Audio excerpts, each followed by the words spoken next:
ಖಂಡಿತ ನಿವೃತ್ತರಾಗುವ ಹಂತದಲ್ಲಿರುವ ಸಹಾಯಕ ಉಪನಿರೀಕ್ಷಕರಿಗೆ ಎಸ್ಐ ಗೌರವಪೂರ್ವಕವಾಗಿ ಉಪನಿರೀಕ್ಷಕರ PSI ಹುದ್ದೆಯನ್ನು ನೀಡಿ ನಿವೃತ್ತಿಗೊಳಿಸಬೇಕೆಂದು ಸರ್ಕಾರಕ್ಕೆ ವಿನಂತಿಸುವ ಪತ್ರದ ಮಾದರಿ ಇಲ್ಲಿದೆ. ಇದನ್ನು ನೀವು ಮುಖ್ಯಮಂತ್ರಿಗಳಿಗೆ ಅಥವಾ ಗೃಹ ಸಚಿವರಿಗೆ ಉದ್ದೇಶಿಸಿ ಬರೆಯಬಹುದು. ಪತ್ರದ ಕರಡು ಡ್ರಾಫ್ಟ್ ಗೆ ಮಾನ್ಯ ಗೃಹ ಸಚಿವರು, ಕರ್ನಾಟಕ ಸರ್ಕಾರ, ವಿಧಾನಸೌಧ, ಬೆಂಗಳೂರು.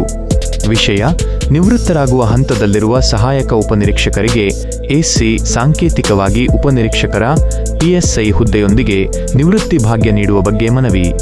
ಮಾನ್ಯರೇ, ಕರ್ನಾಟಕ ಪೊಲೀಸ್ ಇಲಾಖೆಯಲ್ಲಿ ದಶಕಗಳ ಕಾಲ ನಿಷ್ಠೆಯಿಂದ ಸೇವೆ ಸಲ್ಲಿಸಿ ನಿವೃತ್ತಿಯ ಅಂಚಿನಲ್ಲಿರುವ ಸಾವಿರಾರು ಸಹಾಯಕ ಉಪನಿರೀಕ್ಷಕರ AC ಪರವಾಗಿ ಈ ಮನವಿಯನ್ನು ಸಲ್ಲಿಸುತ್ತಿದ್ದೇನೆ.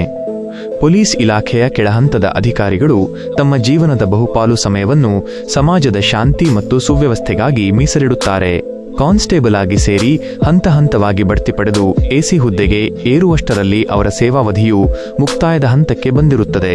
ಅನೇಕ ಅಧಿಕಾರಿಗಳು ಕೇವಲ ಕೆಲವೇ ತಿಂಗಳುಗಳ ಸೇವಾವಧಿ ಬಾಕಿ ಇರುವಾಗ AC ಆಗಿರುತ್ತಾರೆ.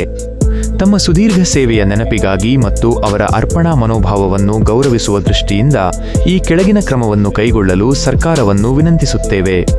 ಗೌರವಯುತ ಬಡ್ತಿ: ಕನಿಷ್ಠ 30 ರಿಂದ 35 ವರ್ಷಗಳ ಸುದೀರ್ಘ ಸೇವೆ ಸಲ್ಲಿಸಿ ನಿವೃತ್ತರಾಗುವ ಎಸ್ಐಗಳಿಗೆ ಅವರ ಸೇವೆಯ ಕೊನೆಯ ದಿನ ಅಥವಾ ಕೊನೆಯ 1 ತಿಂಗಳ ಅವಧಿಗೆ ಉಪನಿರೀಕ್ಷಕ PSI ಹುದ್ದೆಗೆ ಬಡ್ತಿ ನೀಡಿ ಅದೇ ಹುದ್ದೆಯ ಗೌರವದೊಂದಿಗೆ ನಿವೃತ್ತಿ ಹೊಂದಲು ಅವಕಾಶ ಮಾಡಿಕೊಡುವುದು.